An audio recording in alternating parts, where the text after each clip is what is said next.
Hello students, how are you? Welcome to my YouTube channel Pankaj physics Gulati.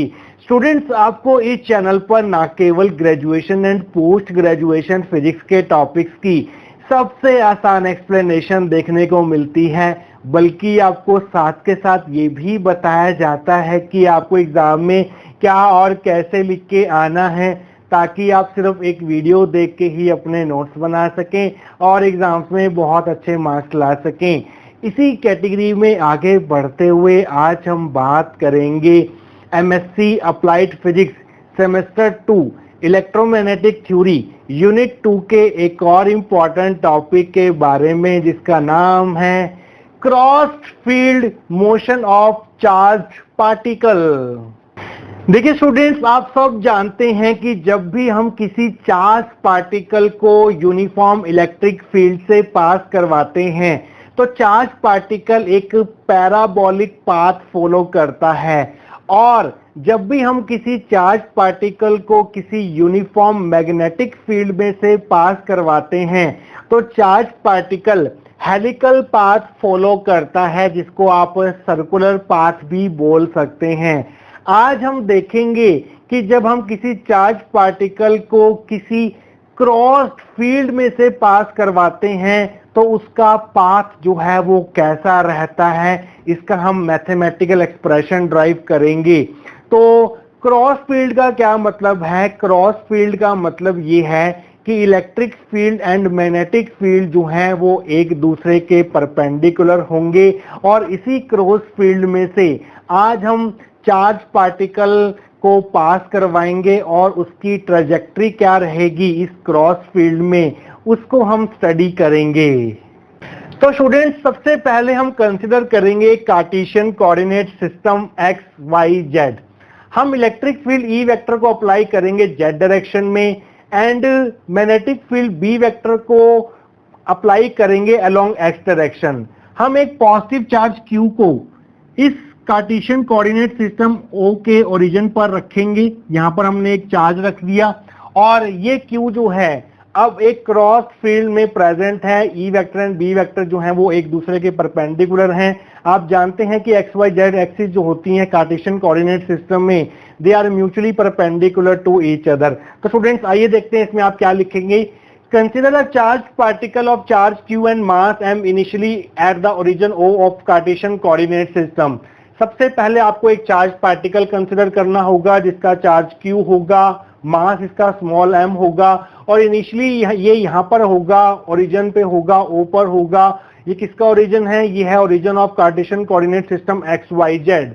Late E vector is applied along z direction. हमने E vector को z direction के along apply किया है, तो ई vector को हम कैसे लिख सकते हैं? 0 i cap plus 0 j cap plus e k cap. तो जेड डायरेक्शन का मतलब यह है कि यहाँ पर सिर्फ k कैप के अलोंग ही ई वेक्टर का कंपोनेंट होगा e। तो सिंप्लिसिटी के लिए इसको मैच लिख सकते हैं, E vector is equal to E K cap. ये हमारी फर्स्ट इक्वेशन होगी। Let B vector is applied along x direction. हमने बी वेक्टर को एक्स डायरेक्शन के अलोंग अप्लाई किया है, तो बी वेक्टर को हम कैसे लिख सकते हैं? बी आई कैप और जे और के वाले कंपोनेंट जो हैं वो इसके 0 हो जाएंगे। तो इसको हम ऐसे लिख सकते हैं, B vector is equal to B i cap. ये होगी हमारी सेकेंड इक्वेशन। इसका मतलब ये है, यहाँ पर के कंपोनेंट है, यहाँ पर आई कंपोनेंट है, तो इसका मतलब ये है कि E vector and B vector जो है वो एक दूसरे के परपेंडिकुलर हैं। That is E vector is perpendicular to B vector, means ये क्रॉस फील्ड्स की तरह काम करेंगे। Lorentz force acting on charge particle in cross fields is given by. जब भी हम किसी चार्ज पार्टिकल क्यू को इन दोनों इलेक्ट्रिक फील्ड्स में E vector and B vector में प्लेस करेंगे जो कि क्रॉस फील्ड्स हैं, तो इसके ऊपर कितनी फोर्स लगेगी? इसके ऊपर इलेक्ट्रिक फील्ड के कारण भी फोर्स लगेगी एंड मैग्नेटिक फील्ड के कारण भी फोर्स लगेगी, और उन दोनों फोर्सेस का सम होगी हमारी Lorentz force. Lorentz force F vector is equal to electric field के कारण कितनी फोर्स लगेगी? वो लगेगी Q E vector. Magnetic field के कारण कितनी फोर्स लगेगी? वो लगेगी Q into B vector cross B vector. यहाँ से क्यू कॉमन ले लेंगे तो हमें मिलेगा क्यू बड़ी bracket start E vector plus B vector cross B vector. तो न्यूटन सेकंड लॉ के अकॉर्डिंग फोर्स का फॉर्मूला होता है हमारे पास मास इनटू एक्सेलरेशन। तो यहाँ पर हम लिख देंगे एफ की जगह m into A vector is equal to में रहेगा Q E vector plus B vector cross B vector. तो स्टूडेंट्स, इसके आगे का पार्ट हम देखेंगे नेक्स्ट सेक्शन के अंदर इसको हम दे देते हैं इक्वेशन नंबर 3। तो स्टूडेंट्स लास्ट सेक्शन में हम इक्वेशन नंबर 3 तक पहुंच चुके थे।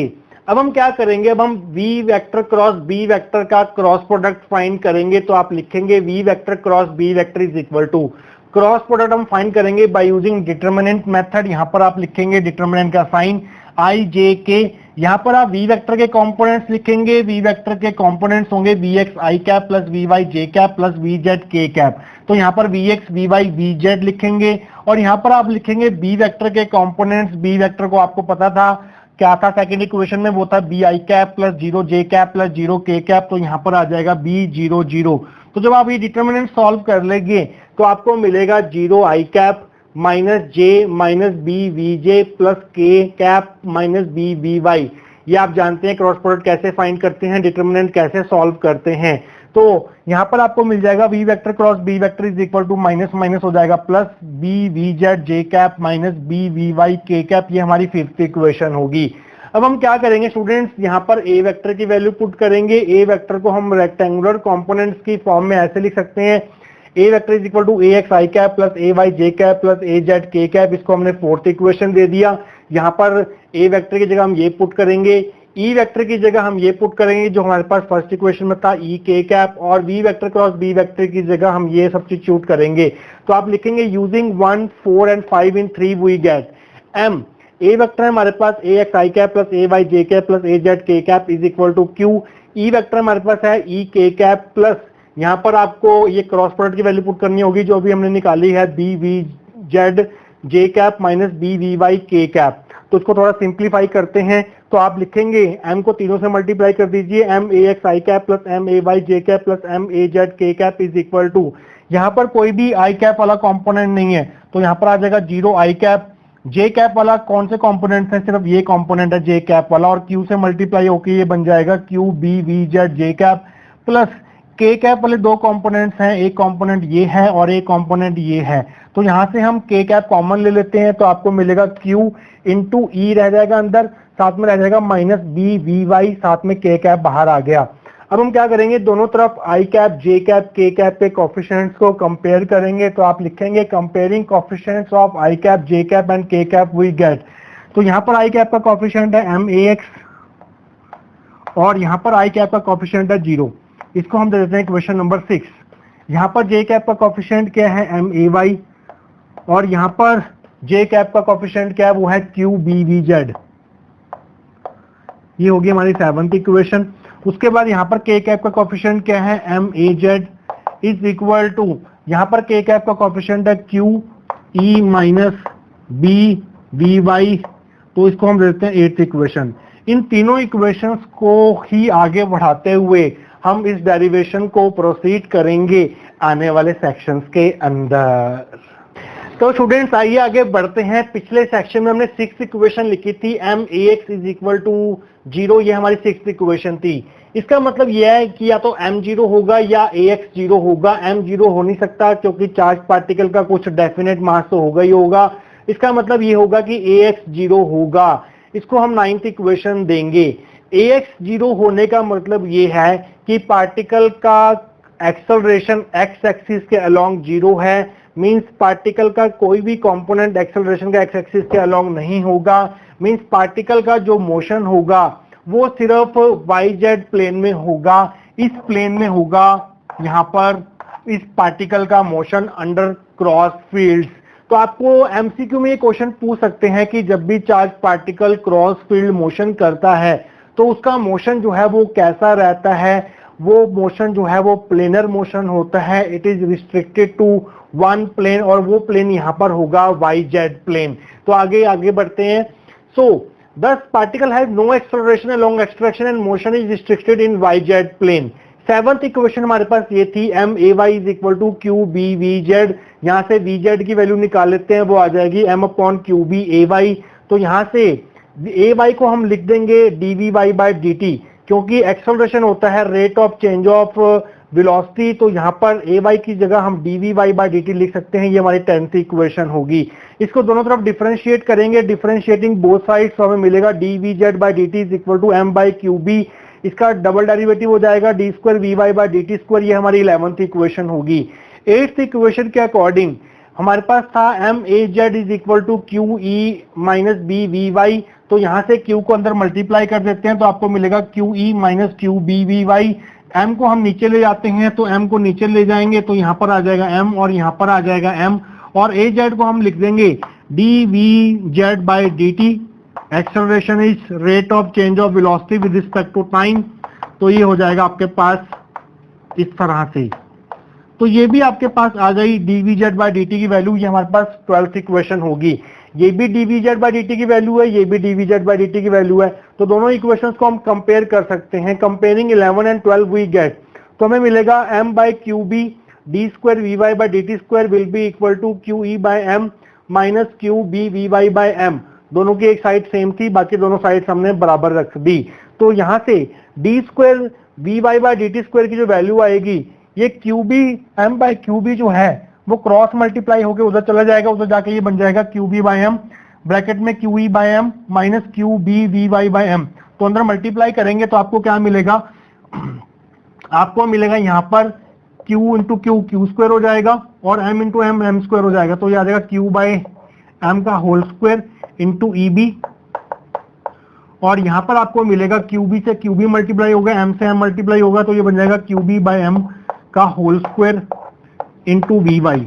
वी वाई वाली टर्म को इधर ले आए अगर हम, तो ये टर्म जो है वो प्लस की हो जाएगी। चलिए इसको इधर ही ले आते हैं, इसी स्टेप में ले आते हैं, तो ये टर्म जो है इधर आकर प्लस की हो जाएगी, क्यू बी बाई एम का whole square V Y is equal to, यहाँ पर था हमारे पास क्यू बाई एम का whole square into E B. इसे हम देंगे इक्वेशन नंबर 13। तो इस इक्वेशन को सॉल्व करेंगे, इसका सोल्यूशन फाइंड करेंगे, और वो हम करेंगे नेक्स्ट सेक्शन के अंदर। तो स्टूडेंट्स लास्ट सेक्शन में हम 13th इक्वेशन तक पहुंच चुके थे। तो स्टूडेंट्स ये जो इक्वेशन आपको दिखाई दे रही है, ये कैसी इक्वेशन है? ये है non homogeneous differential equation with constant coefficients.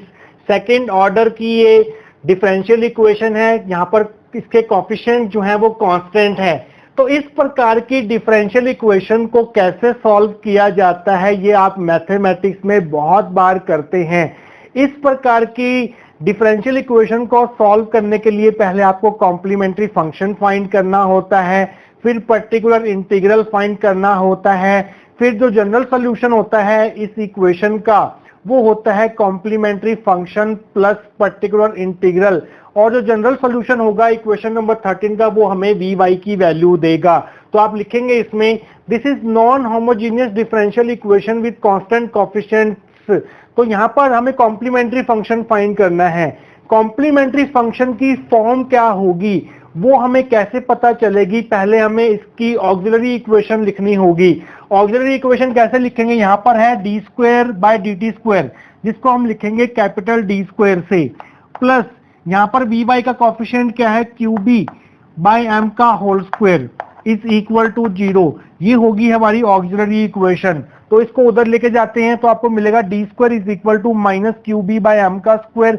तो यहाँ से डी की वैल्यू आ जाएगी plus minus iota Q B by M, क्योंकि माइनस साइन था, माइनस का स्क्वायर रूट होगा तो यहाँ पर प्लस माइनस आयटा आएगा। यहाँ पर डी स्क्वायर है हमारे पास D square by D T square, इस चीज का आप ध्यान रखेंगे। तो आगे बढ़ते हैं। यहाँ पर जो डी निकला है, ऑक्सिलरी इक्वेशन के जो रूट्स निकले हैं वो इमेजिनरी रूट्स निकले हैं, इस फॉर्म के निकले हैं 0 plus minus iota Q B by M, means यहाँ पर alpha plus minus iota beta वाली फॉर्म का रूट्स हमारे पास मिल रहे हैं ऑक्सिलरी इक्वेशन के। और जब ऐसे केस में जब ऑक्सिलरी इक्वेशन के रूट्स इमेजिनरी हों तो उस केस में जो कॉम्प्लीमेंट्री फंक्शन की फॉर्म होती है वो कुछ इस प्रकार से होती है, ई अल्फा टी, क्योंकि हम टी के रिस्पेक्ट में डेरिवेटिव कर रहे हैं तो यहाँ पर हम टी लगाएंगे। अगर यहाँ पर एक्स होता नीचे तो एक्स लगाते, ब्रैकेट में C cos beta T plus D sine beta T. यहाँ पर सी और डी जो है वो कॉन्स्टेंट्स हैं, तो यहाँ पर हम अल्फा की वैल्यू पुट कर देते हैं। अल्फा के यहाँ पर 0 है तो ई की पावर 0 टी ब्रैकेट साथ सी कॉस बीटा की वैल्यू क्या है, बीटा जो है वो आयता का कोएफिशिएंट होगा, वो होगा क्यू बी बाय एम। तो बीटा की जगह हम क्यू बी बाय एम लिख देंगे, T plus D sine Q B by M T. तो ये हमारे पास कॉम्प्लीमेंट्री फंक्शन आ गया। तो ई की पावर 0 टी को मैं यहाँ से हटा देता हूँ क्योंकि ये 1 हो जाएगा। अब हम क्या करेंगे, पर्टिकुलर इंटीग्रल फाइंड करेंगे। पर्टिकुलर इंटीग्रल फाइंड करने का भी एक प्रोसीजर होता है, वो होता है हमारे पास 1 upon auxiliary function F D into constant term जो 13th इक्वेशन के राइट हैंड साइड में है, वो वाली कॉन्स्टेंट टर्म मल्टीप्लाई में करेंगे हम क्यू बाई एम का स्क्वायर साथ में ई बी, और यहाँ पर आएगा ई की पावर अल्फा टी, और अल्फा हमारे पास है 0, तो मैं नेक्स्ट स्टेप में पुट करता हूँ। Particular integral is equal to 1 upon auxiliary function हमारे पास क्या है, ये है, ये वाला, तो यहाँ पर पुट कर देंगे एफ डी की value D square plus Q B by M square, और यहाँ पर हमारे पास Q square by M square है, साथ में ई बी है, साथ में ई की पावर अल्फा की वैल्यू 0t है। तो यहाँ पर हमें इस डी की जगह यहाँ पर ये टर्म पुट करनी होती है, ई की पावर में जो यहाँ पर टी का कॉफिशिएंट होता है वो पुट करना होता है, तो यहाँ पर टी का कॉफिशिएंट 0 है तो डी की जगह 0 पुट करेंगे, तो आपको मिलेगा particular integral is equal to 1 upon 0 square plus Q square B square by M square, Q square by M square E B, तो क्यू स्क्वायर से क्यू स्क्वायर गया, एम स्क्वायर से एम स्क्वायर गया, B से B गया, तो particular integral की value आ जाएगी ई अपॉन बी। तो जनरल सोल्यूशन क्या होगा, वो इन दोनों का सम होगा, और वो हम करेंगे नेक्स्ट सेक्शन के अंदर। तो स्टूडेंट्स, पिछले सेक्शन में हमने कॉम्प्लीमेंट्री फंक्शन के साथ साथ पर्टिकुलर इंटीग्रल भी फाइंड कर लिया था, और उन दोनों को ऐड करके हमें मिलेगा general solution of equation number 13। तो आप लिखेंगे the general solution of equation 13 is given by, इसका सॉल्यूशन हमें वी वाई की वैल्यू देगा, that will be equal to complementary function plus particular integral. Complementary function हमारे पास कुछ इस प्रकार से था, C cos Q B by M T plus D sine Q B by M T, plus particular integral था हमारे पास ई बाई बी, हमारी 14th इक्वेशन होगी। जब टाइम t इक्वल टू 0 था तो चार्ज पार्टिकल जो था वो रेस्ट में था, तो इसके वेलोसिटी के तीनों कंपोनेंट्स vx, vy, vz, ये तीनों कंपोनेंट जो हैं वो 0 होंगे at time t equal to 0। ये हम बाउंड्री कंडीशंस का इस्तेमाल कर रहे हैं, इनिशियल कंडीशंस का यूज कर रहे हैं in order to find the constant c and d। At t is equal to 0, vy equal to 0, तो vy की जगह 0 पुट कर दो, t की जगह यहाँ पर और यहाँ पर 0 पुट कर दो, तो आपको मिलेगा cos 0 हो जाएगा 1 प्लस d इंटू साइन 0 हो जाएगा 0 प्लस e बाई बी। तो यहाँ से c की जो वैल्यू आएगी वो आएगी आपके पास माइनस e बाई बी। इसको हम दे देते हैं इक्वेशन नंबर 15 क्योंकि ये आगे यूज होगी। अब हमारे पास एक पीछे इक्वेशन थी 10th इक्वेशन, जिसके अकॉर्डिंग Vz की जो वैल्यू थी वो थी Vz is equal to M by Q B D V Y by D T. तो यहाँ पर हम Vy की वैल्यू पुट कर देंगे, तो आप लिखेंगे using 14 in 10th we get, तो आपको मिलेगा Vz is equal to M by Q B D by D T of Vy की वैल्यू हमारे पास c cos Q B T by M plus d sine Q B T by M plus e by B. तो अब हमें इसका time differentiation करना है, तो चलिए मैं यही कर देता हूँ इसका टाइम डिफरेंशिएशन। तो आपको मिलेगा Vz is equal to M by Q B, time differentiation करते हैं इसका, c cos का आ जाएगा minus sine Q B by M T, साथ में मल्टीप्लाई में आएगा क्यू बी बाई एम, उसके बाद इसका टाइम डिफरेंशिएशन हो जाएगा D cos Q B by M T, और साथ में आएगा मल्टीप्लाई में Q B by M.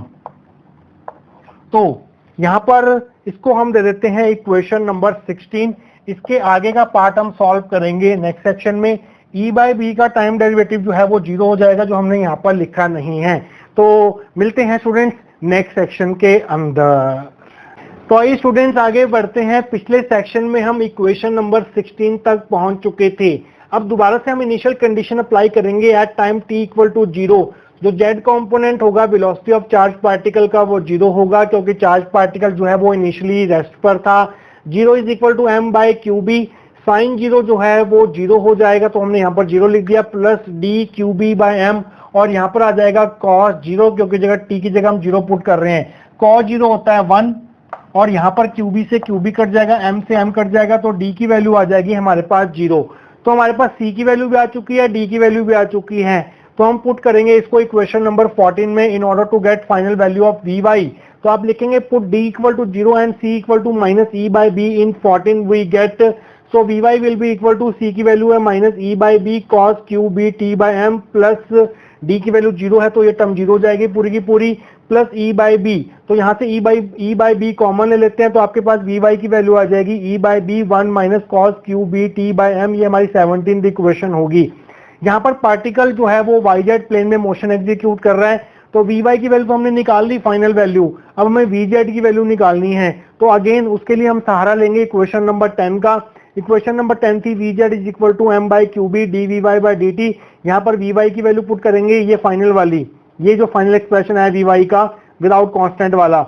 Using 17 in 810 we get Vz is equal to m by qb d by dt of Vy है हमारे पास e by b 1 minus cos qb by mt। तो इसको सॉल्व करते हैं, m by qb as it is, e by b as it is, 1 का derivative 0, cos का derivative होता है माइनस माइनस माइनस हो जाएगा प्लस प्लस साइन, उसके बाद qb by m t और साथ में t का कोफिशिएंट आ जाएगा मल्टीप्लाई में इस तरह से। तो यहाँ से qb से qb गया, m से m गया, तो Vz का फाइनल एक्सप्रेशन विदाउट कांस्टेंट वाला वो आ गया हमारे पास Vz is equal to e by B sine Q B T by M. ये हमारी 18th इक्वेशन होगी। तो इसके आगे थोड़ा सा काम और बचा है, वो हम करेंगे नेक्स्ट सेक्शन के अंदर। तो स्टूडेंट्स पिछले सेक्शन में हम Vy एंड Vz की वैल्यूज निकाल चुके थे और इन्हीं वैल्यूज की हेल्प से हम y एंड z की वैल्यूज फाइंड आउट करेंगे। तो हमने Vy निकाला था e by B 1 minus cos Q B by M T. तो Vy को हम लिख सकते हैं rate of change of displacement in y direction, that is dy by dt is equal to e by B 1 minus cos Q B by m को हम लिख देंगे ओमेगा ओमेगा टी। तो अब हम दोनों तरफ इंटीग्रेट करेंगे क्योंकि हमें y की वैल्यू निकालनी है, dt को हम यहाँ पर भेज देते हैं इधर। So integration dy is equal to e by B integration 0 to t 1 minus cos omega t dt। तो 1 का इंटीग्रेशन हो जाएगा t और cos ओमेगा t का जो इंटीग्रेशन होगा वो होगा sin omega t by omega. तो लिमिट आ जाएंगे 0 टू t। तो लिमिट जब आप पुट करेंगे यहाँ पर तो आपको मिलेगा, और एलसीएम जब आप ले लेंगे तो ओमेगा टी आपका एलसीएम आ जाएगा माइनस साइन ओमेगा टी, और ये वाला ओमेगा जो हमने बाहर लिख लिया। तो वाई टी की वैल्यू हमारे पास मिल गई e by B omega omega t minus sine omega t. So y की वैल्यू मिल गई है which is obvious is a function of t, तो हमने यहाँ ब्रैकेट में टी लगा दिया। तो एक और वैल्यू फाइंड करेंगे जो कि होगी z की वैल्यू, और वो हम फाइंड करेंगे Vz की वैल्यू से। Vz था हमारे पास e by B sine Q B by M t, q B by m की जगह हम लिख देंगे ओमेगा, तो यहाँ पर ओमेगा लिख दिया, और Vz को हम लिख देंगे dz बाई dt। तो dt को उधर ले जाते हैं, dt को इधर लेके दोनों तरफ इंटीग्रेट किया, integration dz is equal to e by B integration 0 to t sine omega t dt।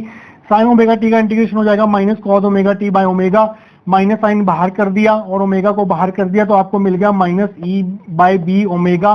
तो लिमिट पुट करेंगे पहले t की जगह t रखेंगे, फिर t की जगह 0 रखेंगे, तो आपको मिलेगा cos omega t minus cos 0। Cos 0 होता है हमारे पास 1, तो माइनस साइन को अंदर ले जाएंगे तो ये आपके पास आ जाएगा 1 माइनस कॉस ओमेगा टी। तो फाइनली हमारे पास z की वैल्यू भी आ गई है which obviously is a function of t। तो zt भी आ गया हमारे पास, yt भी आ गया।